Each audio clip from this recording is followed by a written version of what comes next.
मैं आपका ध्यान दो खास बात की ओर दिलाना चाहूंगा। पहला, जब आप अपने मोबाइल फोन पर कुछ ब्राउज कर रहे होते हैं तो अक्सर आपको कोई ऐसा कंटेंट जैसे कोई आर्टिकल या वीडियो मिल जाता है जो आपकी दिलचस्पी जगाता है और आप तुरंत उसमें पूरी तरह डूब जाते हैं।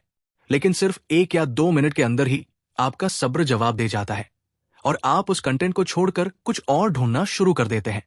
और दूसरी बात, क्या कभी आपके मन में यह सवाल आता है, किस्मत मेरा साथ क्यों नहीं दे रही?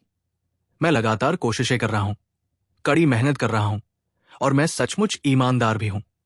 मैं हमेशा एक पॉजिटिव सोच रखता हूं, यहां तक कि मैं दूसरों की मदद भी करता हूं, फिर भी कहीं कोई बदलाव नजर नहीं आता। अगर ऐसा है तो अब तक आपकी सफलता न मिलने का एकमात्र कारण आप खुद ही हैं। अपनी मौजूदा परिस्थितियों या दूसरे लोगों को दोष न दें। अगर ये बात सुनकर आपको गुस्सा आ रहा है तो ये वीडियो जरूर देखते रहिए। और अगर आपको लगता है कि बात सही है और गलती आपकी ही है, लेकिन अब आगे क्या करना है ये समझ नहीं आ रहा, तब भी इस वीडियो को देखते रहिए। लेकिन एक शर्त पर, आप तभी आगे बढ़ेंगे जब आप इस शर्त को मानेंगे। एक कॉपी या नोटबुक लीजिए और उसमें लिखिए, मैंने अपनी किस्मत को अपना साथी बनाने का काम शुरू कर दिया है और अगले 365 दिनों में मैं इसे हासिल कर लूंगा। लिख लिया है तो हम आगे बढ़ते हैं। लेकिन अगर आपने अभी तक ये नहीं लिखा है और सोच रहे हैं कि सिर्फ सुन लेने से काम हो जाएगा, तो अभी लिखिए, नहीं तो ये वीडियो आपके लिए नहीं है।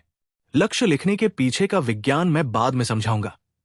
अभी हम एक छोटा सा सवाल जवाब करेंगे। आपको कुछ सवाल मिलेंगे और आपको उन्हीं का जवाब उसी नोटबुक में लिखना है।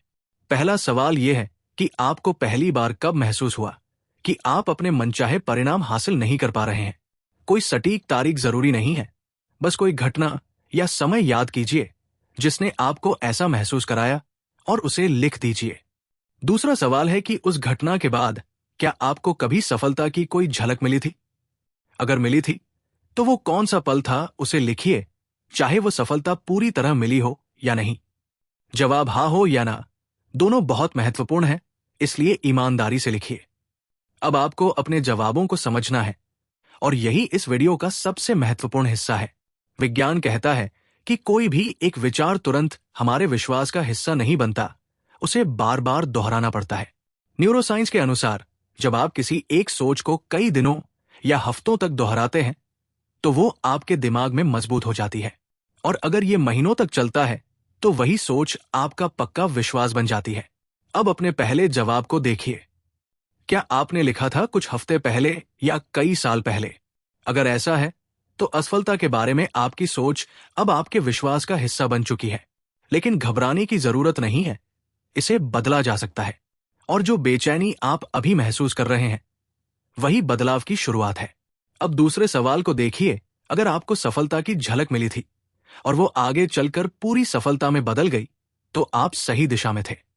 अगर झलक मिली लेकिन सफलता नहीं मिली, तब भी आप गलत नहीं थे, बस आपको और मेहनत या सही तरीका चाहिए था। लेकिन अगर आपको कभी भी सफलता की झलक नहीं मिली तो आपको अपने काम को दोबारा समझने की जरूरत है।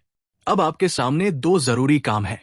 पहला, अपने उस विश्वास को बदलना जो बार बार आपको असफल होने का संकेत दे रहा है, और दूसरा, उस काम को पहचानना जिसमें आप सच में अच्छे हैं। अपने विश्वास को बदलने का सबसे आसान तरीका है एक छोटी सी आदत। हर सुबह उठते ही और हर रात सोने से पहले लिखिए, मैं सफल होऊंगा। ये सिर्फ 2 मिनट का काम है, लेकिन कुछ ही दिनों में ये आपके दिमाग को बदलना शुरू कर देगा। विज्ञान कहता है कि जब आप किसी विचार को बार बार दोहराते हैं तो उससे जुड़े न्यूरल कनेक्शन मजबूत हो जाते हैं। आप चाहे तो हेबियन लर्निंग के बारे में पढ़ सकते हैं। इसलिए आज से ही ये आदत शुरू कीजिए और नकारात्मक सोच को बाहर निकालिए। दूसरी बात यह है कि हमेशा वही काम करें जिसमें आप स्वाभाविक रूप से अच्छे हैं। अगर आप लंबे समय से कोई काम कर रहे हैं और उसमें कभी भी सफलता की छोटी सी झलक भी नहीं मिली, तो उसे छोड़ने में ही समझदारी है। नई चीजें आजमाइए, अपने अनुभवों को समझिए और खुद को जानिए।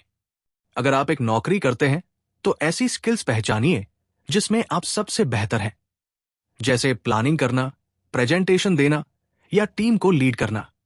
अगर आप घर पर हैं या नौकरी नहीं करते तो लिखना, खाना बनाना, सिखाना या ट्रेनिंग देना जैसी स्किल्स पर ध्यान दीजिए। अगर आप बिजनेस करते हैं और हर महीने थोड़ा थोड़ा आगे बढ़ रहे हैं, तो उसी रास्ते पर चलते रहिए। लेकिन अगर समस्या आ रही है, तो अपने काम के तरीके को बदलने की जरूरत है। हो सकता है आप सब कुछ अकेले करने की कोशिश कर रहे हो, और यही आपकी सबसे बड़ी गलती हो। अब आखिरी कुछ सवाल खुद से पूछिए। क्या आप इस सब छोटी छोटी स्किल्स को कम समझ रहे हैं? क्या आपको लगता है कि ये चीजें आपको सफल नहीं बना सकती? और क्या आप सोच रहे हैं, ये सब क्या बकवास है? इन छोटी छोटी चीजों में बदलाव से जिंदगी और किस्मत में कैसे बदलाव आ सकते हैं? अगर ऐसा है तो यही आपका सबसे बड़ा रुकावट है। यही आपका विश्वास है जो आपको आगे बढ़ने से रोक रहा है। अब फैसला आपके हाथ में है। Best of luck.